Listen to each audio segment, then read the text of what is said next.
नमस्कार दोस्तों, मेरा नाम है प्रदीप चौहान। बात समझनी है तो पूरी सुननी होगी। दोस्तों, जब भी आने वाला इतिहास मोदी जी के जो एक छत्र राज चल रहा है, इसके गिरने की तारीख या कारण लिखे जाएंगे, उसमें मोदी जी के 5 रत्नों का भी जिक्र जरूर होगा। ये मुझे पूरी उम्मीद है, क्योंकि ये जो लगातार मोदी जी और उनकी सरकार की साख गिर रही है, ये गिरने का सिलसिला जितनी तेजी से स्पीड पकड़ रहा है, वो कारण मोदी जी के खुद के जो एक झूठा आवरण था, वो विश्व गुरु 56 इंच, वो तो है ही है। साथ में उनके 5 शक्तिशाली मंत्रियों के काम करने के तरीके, क्रियाकलाप, ये भी एक बहुत बड़ी वजह है। अब ये पांचों मंत्री वो हैं जो किसी वक्त मोदी जी के बाद इन्हीं की तूती अभी भी चल रही है एक किस्म से।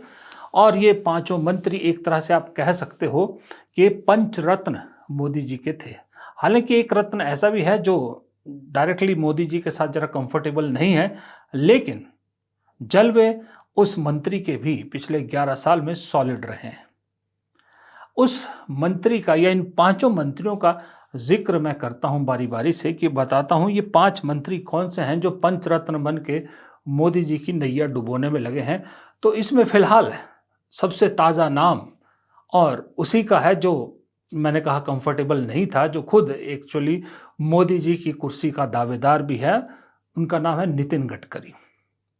आपको मालूम है, नितिन गडकरी फिलहाल गलत कारणों से चर्चा में है, सुर्खियों में है। हालांकि अकेले मंत्री वो हैं जिनकी पिछले 11 सालों में विपक्ष ने भी तारीफ की थी, उनके काम की, बहुत सारी चीज़ों पर उनकी तारीफ हुई है, लेकिन फिलहाल गलत कारणों से सुर्खियों में। पहला तो है एथेनॉल को लेकर कि उनके बेटों की कंपनियों ने किस तरह से एथेनॉल के नाम पर करोड़ों रुपया कमाया है, वो तो कारण है ही।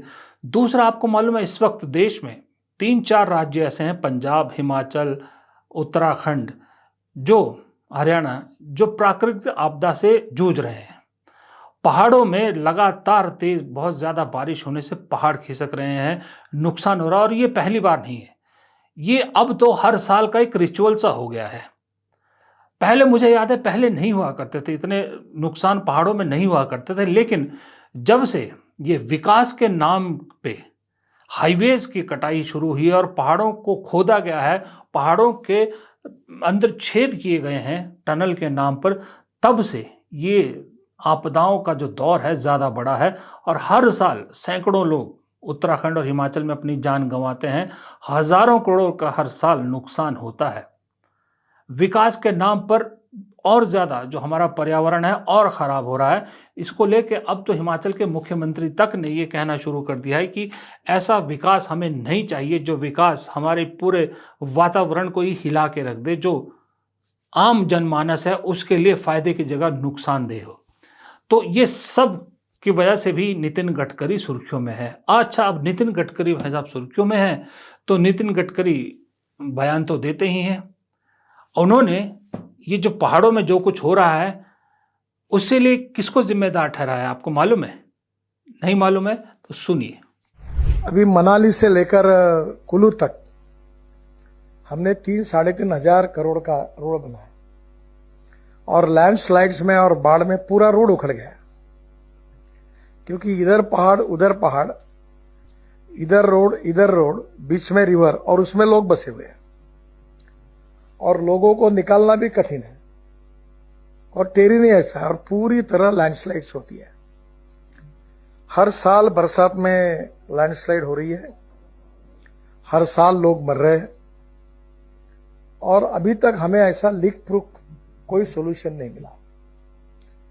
इसमें शब्द नहीं यूज करना चाहिए, पर मुझे मोह होता है कि ये सबसे कल्प्रिट कोई है तो ये टीपीआर बनाने वाले में बैठे होंगे कुछ लोग, और मैं ये कल्प्रिट शब्द यूज कर रहा हूं तो I am sorry for that, मैं क्षमा मांगता हूं।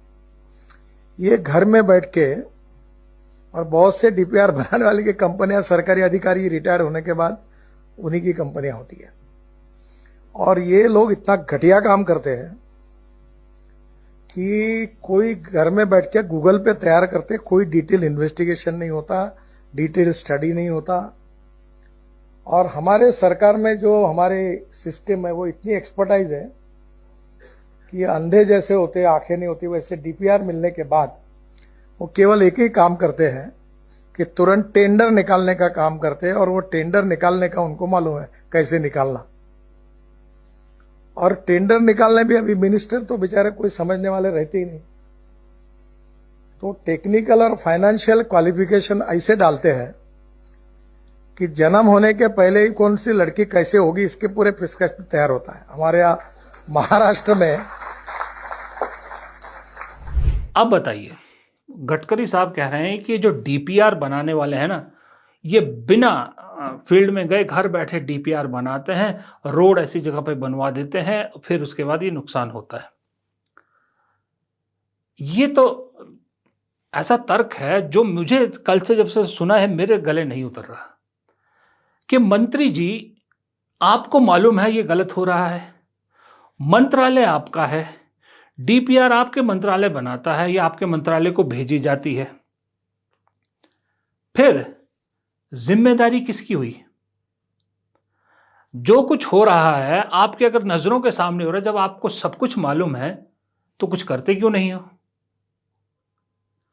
अपनी जिम्मेदारी से पल्ला झाड़ने के लिए जिम्मेदारी डाल रहे हो डीपीआर बनाने वालों पर। अगर डीपीआर बनाने वाले कल्प्रिट है तो आपको तो अब तक अंदर कर देने चाहिए थे, सब मामले दर्ज होने चाहिए थे। आपको तो सब मालूम है, आप खुद बोल रहे हैं कि कैसे कैसे बनती है, कैसे कैसे टेंडर दिए जाते हैं, सब कुछ। अरे जब आपको हर चीज मालूम है फिर कार्रवाई क्यों नहीं? इसके दो ही वजह हो सकती है, या तो आप करना नहीं चाहते, या फिर ये जो सिस्टम आपने बताया है इस सिस्टम के आप भी हिस्सेदार हैं। दो ही वजह है, तीसरी कोई वजह नहीं है। आपको अच्छी तरह से मालूम है, खुद अपने मुंह से बोल रहे हैं। या तो फिर यहां भी कोई अपने बेटों की तरह एथेनॉल वाला एंगल कुछ यहां भी है कि यहां भी कोई है जो आपके, जिनका डायरेक्ट कुछ ना कुछ कनेक्शन निकलेगा बाद में। लोग यह सवाल पूछ रहे हैं, पहाड़ों के लोग ये सवाल पूछ रहे हैं कि मंत्री जी जब आपको सब मालूम है करते क्यों नहीं कुछ? क्यों खामोश बैठे हैं? क्यों सिर्फ बातें बनाने में आप जो है माहिर हैं?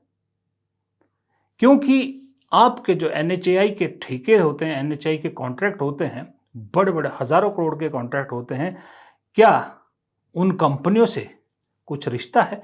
ये लोग सवाल पूछ रहे हैं।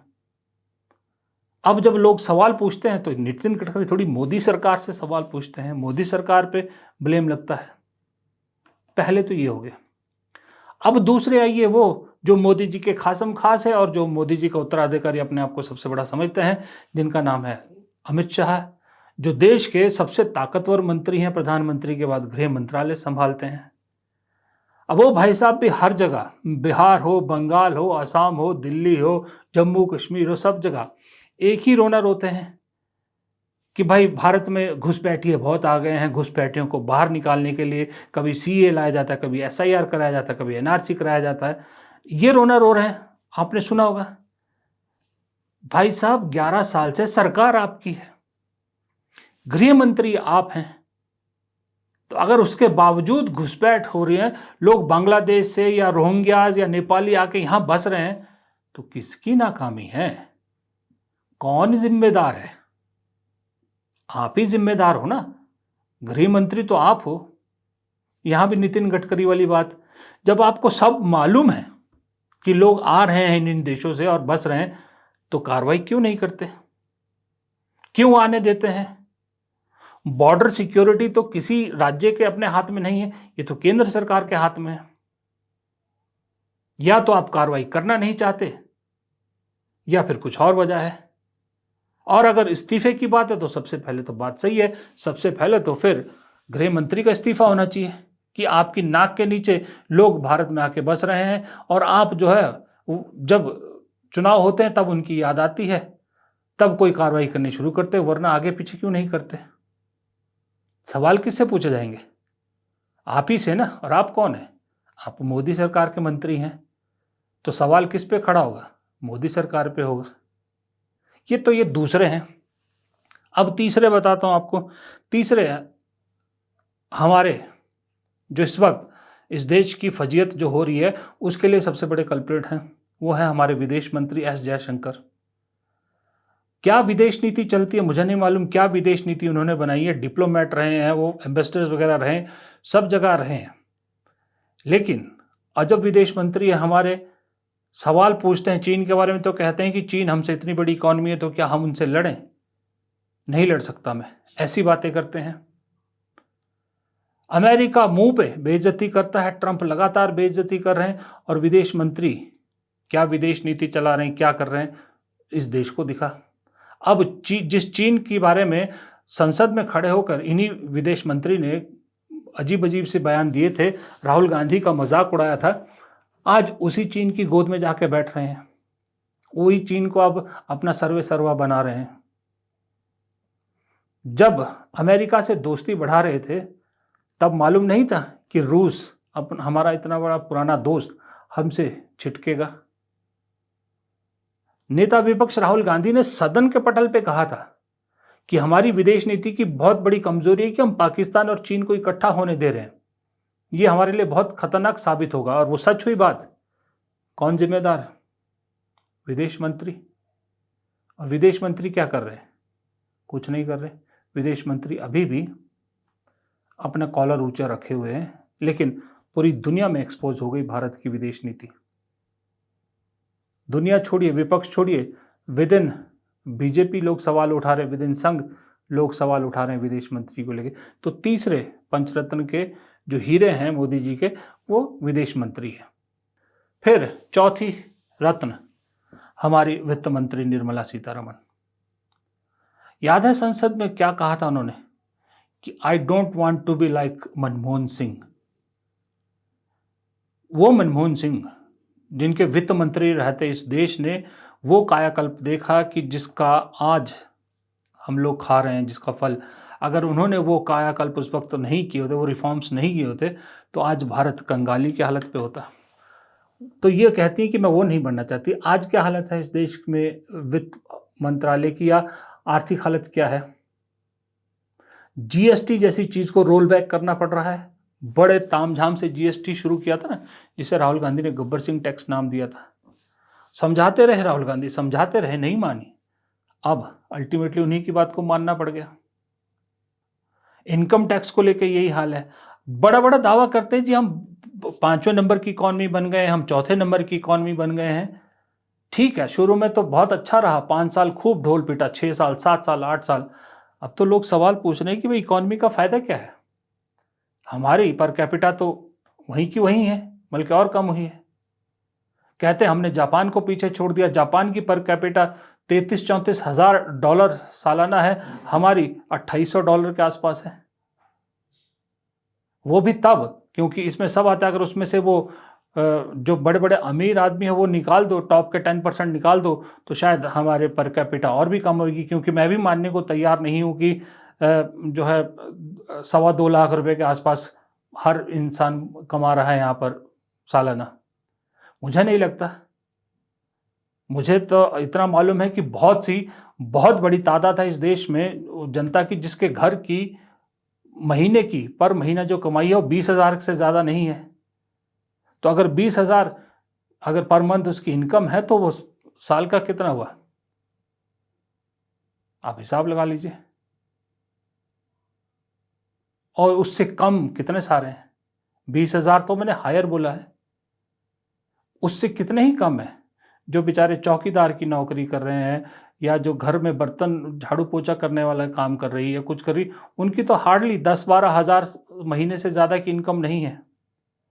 तो उस हिसाब से तो साल की अगर 10,000 महीना है तो साल की 1,20,000 हुई। तो 1,20,000 में $2,800 कैसे बनता है? नहीं बन सकता। और ये तादाद बहुत बड़ी है। तो ये हमारे एक और रत्न है निर्मला सीतारमण। और 5वें रत्न वो हैं जो मंत्री जबरदस्त एक चीज में बहुत अच्छा काम करते हैं, उसमें उनका कोई मुकाबला नहीं, वो है रील बनाने में। हमारे रील मंत्री थे, तो रेल मंत्री, IND मिनिस्टर, लेकिन रील मंत्री बन के रह गए।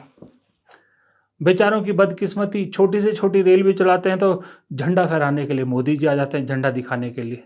उनका कहीं कोई बोर्ड पे नाम भी नहीं होता।